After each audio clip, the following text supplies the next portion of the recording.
Welcome to my YouTube automotive channel. In today's video I have a 2013 Chevy Equinox and I will show you how to remove and replace the factory radio unit.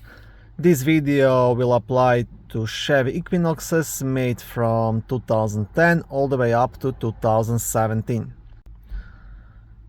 Now the first thing you want to do, you want to move the shifter all the way down so you get more space to work around this area. So to do that, you'll have to insert the key and pull the shifter down. Once that is done, then you'll want to remove this top plastic piece. So first you want to open it, and then you want to remove this inner padding all the way, and here you will get access to two black screws. So remove those two. You will need a 7mm socket and a ratchet to remove the screws. Once the screws are out, now you can completely remove this whole assembly and get it off the way. Next thing to do is to pop out this silver plastic piece surrounding the radio. Now you have to be very careful with this not to break it. You can use a plastic trim remover here and just gently work your way around and pry these plastics out. You can even try to do it with your hand from this side, right? I will show you here those plastic pins, you see? You just have to work all the way around. Okay, once that is done, now you can completely remove this complete assembly, and you'll have one wire to disconnect behind it. Okay, now to disconnect the electrical connector, there's like a black tab here on the bottom. You want to press it and just pull these wires out. And actually there is one more here on the top which you didn't see right away. Same thing, black tab on the top. You want to press it and pull it out.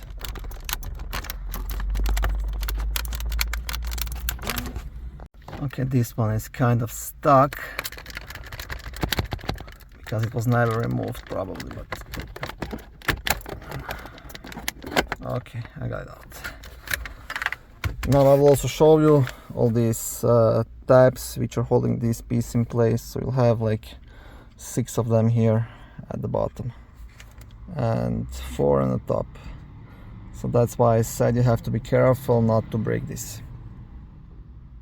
So don't use too much force, just try to do it with a plastic trim remover and do it quite gently.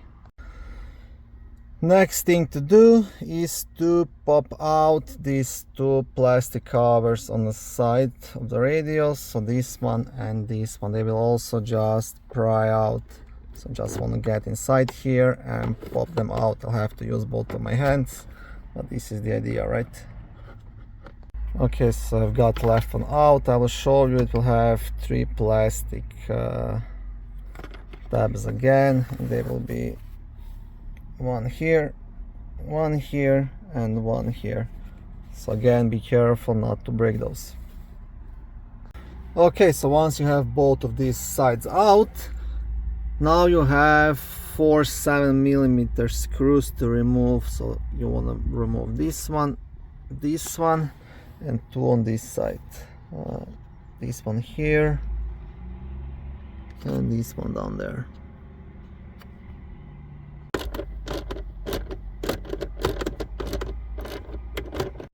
Once you have these screws out, you'll be able to just pop out actually this complete plastic piece. Just be careful not to break the wiring that goes to the power outlet in the back. Now to get this piece off the way, you don't even have to disconnect the power outlet. You just have to disconnect this small black connector here on the left side. There's like a small tab on top of it. Just press it and pull it out. Just like that. And now you can just place this down here. If you want, you can disconnect the power outlet as well, but it's not necessary. And now finally you will get access to the mounting screws for the radio. You'll have two 7mm screws at the bottom and two here on the top, so you want to remove those.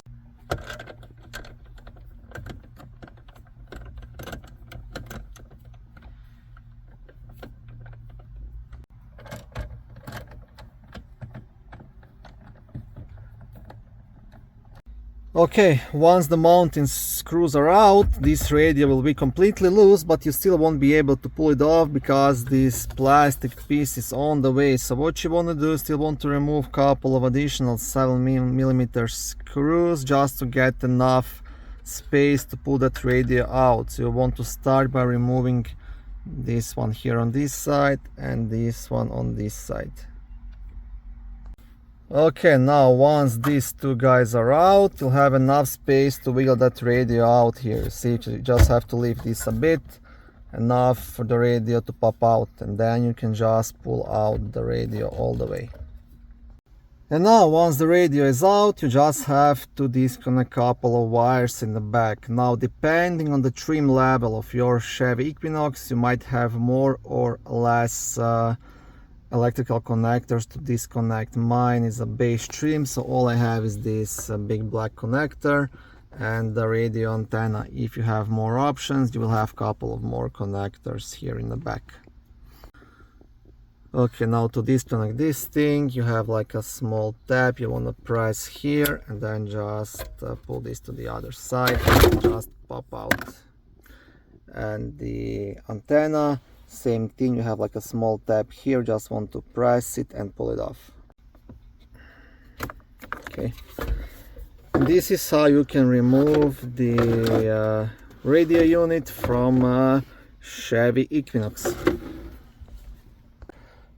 Now one more important tip: if you're replacing this radio with another factory radio from another Equinox, make sure to get the radio code as well, because if you just plug it in, it might ask you for the code and then you won't be able to use the radio. So then you will have to call the Chevy dealer and get the donor vehicle serial number and the new radio serial number to get the code, and that will cost you around $50. If you're replacing this radio with aftermarket radio, then make sure to get all the proper wiring harnesses for the new radio, and also you will need to get the Chevy Equinox dashboard kit, so everything fits in nicely. Thank you for watching this video. I hope it was helpful and educational. If it was, please like it and consider subscribing to my YouTube automotive channel. On my channel there is lots of how-to videos, do-it-yourself videos, car reviews, product reviews and other similar automotive topics.